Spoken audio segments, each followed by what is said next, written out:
Hello everyone, welcome to my channel Own Chef. Today we are going to make palmnut soup, popularly known in Ghana as abenkwai. This is a step-by-step beginner guide for anyone who wants to try to make it for the first time. So as you can see in my video, I washed my pork feet, my fish and my goat's meat thoroughly. Once it was washed, I added it to my pot and started prepping my local spice, which is the onion, some garlic, and then some ginger.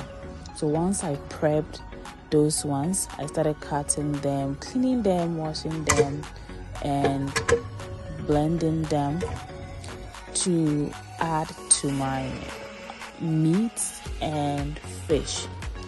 I blended it thoroughly, and then I added it to my meat, fish, added some salt to taste, and some bouillon or cube, which is optional.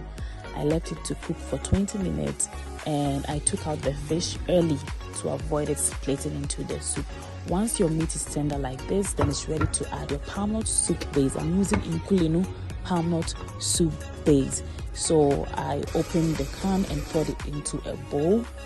I ensured all the quantities into the bowl, and then I added in some warm water to help loosen it up and mix it up into a very smooth blend for the soup. The paste was still thick, so I added in some more warm water because I love my soup very light, and it's going to even thicken on fire. Leave it to sit till all the residue is left under the bowl before adding it to your meat base. Make sure that you leave the base in your pan to avoid any sandy feel when you are enjoying the soup. Leave it to cook for 20 minutes. After 20 minutes, I added in my tomato and my onion to cook.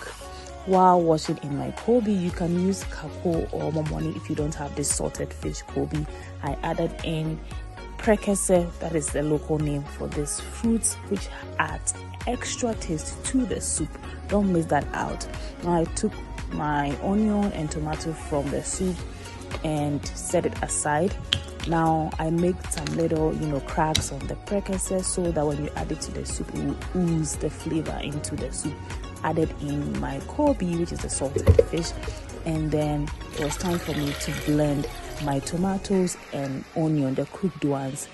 Once it's smoothly blended, I added it back to the soup. You can sieve it if you want. Stirred it and covered it to cook for 20 minutes. Once it was ready, I added in some pepper and added in back the fish that I took from the soup when I started making the soup.